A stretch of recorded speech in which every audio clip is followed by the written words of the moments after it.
যোৱাকালি একাংশ বাতৰি কাকতত প্ৰকাশ পাইছে যে কটন ইউনিভাৰ্চিটিৰ আৰ্থিক সংকট হৈছে আৰু সেইবাবে কটন ইউনিভাৰ্চিটিৰ ভূমি যিকোনো কোম্পানীক হস্তান্তৰ কৰিবলৈ কটন ইউনিভাৰ্চিটিৰ এক্সিকিউটিভ কাউন্সিলে ডিচিশ্যন লৈছে।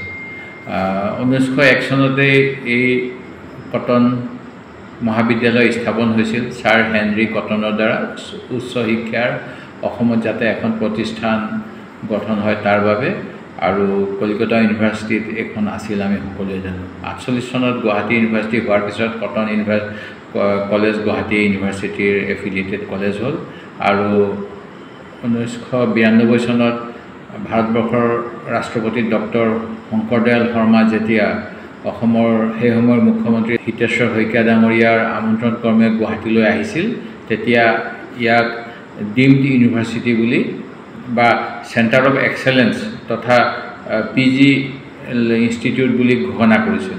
আৰু পৰৱৰ্তী সময়ত ডিমড ইউনিভাৰ্চিটি হ'ল।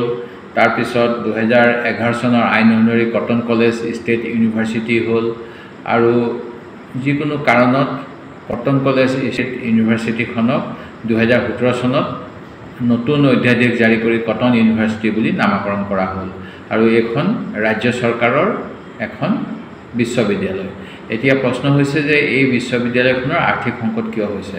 যি সময়ত অসমত প্ৰতিখন জিলাতেই এখনকৈ ইউনিভাৰ্চিটি দিয়া হ'ব বুলি মুখ্যমন্ত্ৰীয়ে ঘোষণা কৰে বিধানসভাত, আৰু সেই অনুসৰি অসমত এখনৰ পিছত এখন, আনকি এটা বিধানসভাৰ অধিৱেশনত 3খন 4খনকৈ ইউনিভাৰ্চিটি নতুনকৈ অধ্যাদেশ জাৰি কৰি ঘোষণা কৰা হয়, বিল পাছ কৰা হয়, যিসমূহত ইনফ্ৰাষ্ট্ৰাকচাৰৰ নামত বিশেষ একো নাথাকে। তেনে সময়ত এই য'ত মুখ্যমন্ত্ৰী মহোদয়ে পঢ়িছিলে এটা সময়ত, সেইখনৰ এনেকুৱা আৰ্থিক দুৰৱস্থাৰ কথাটো চিন্তনীয়। অসম চৰকাৰে কটন মহাবিদ্যালয়ৰ আৰ্থিক অভাৱৰ বিষয়ে জ্ঞাত।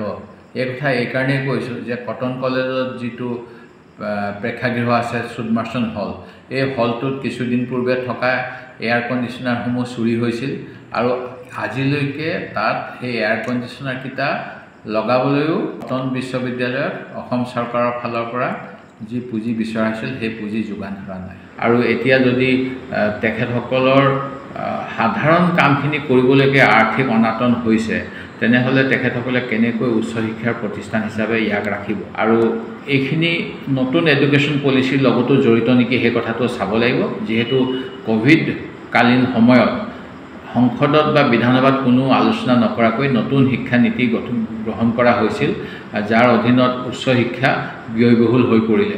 আৰু এই বিষয়ত আমি অসমত এই নতুন শিক্ষানীতি গ্ৰহণ কৰাৰ আগতে আলোচনাৰ প্ৰয়োজন বুলি বিধানসভাত বহুবাৰ উনুকিয়াইছিলোঁ। আমাৰ কথা কিন্তু বিৰোধীয়ে সকলো ক্ষেত্ৰতে বিৰোধিতা কৰে বুলি কৈ অপ'জ কৰা হ'ল। আজি এই অৱস্থাটোৰ বাবে মই অসম চৰকাৰক দোষাৰোপ কৰিছোঁ, আৰু মই আশা কৰোঁ যে শিক্ষাৰ ক্ষেত্ৰত আৰু লগতে শিক্ষাৰ লগত জড়িত গৱেষণামূলক কাম কাজৰ বাবে অসম চৰকাৰে অধিক পুঁজি আবণ্টন কৰিব লাগে। কেন্দ্ৰ চৰকাৰে ইতিমধ্যে UGC বাতিল কৰি দিছে, ভংগ কৰি দিছে।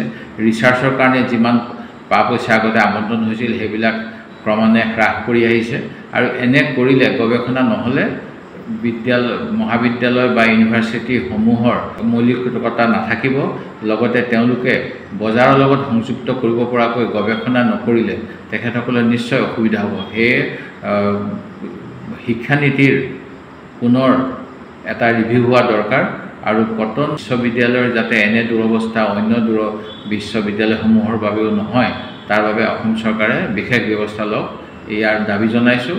আৰু যি কটন বিশ্ববিদ্যালয়ৰ এক্সিকিউটিভ কাউন্সিলে যিটো সিদ্ধান্ত লৈছে, এই সিদ্ধান্ত প্ৰত্যাহাৰ কৰিবলৈও মই দাবী জনাইছোঁ।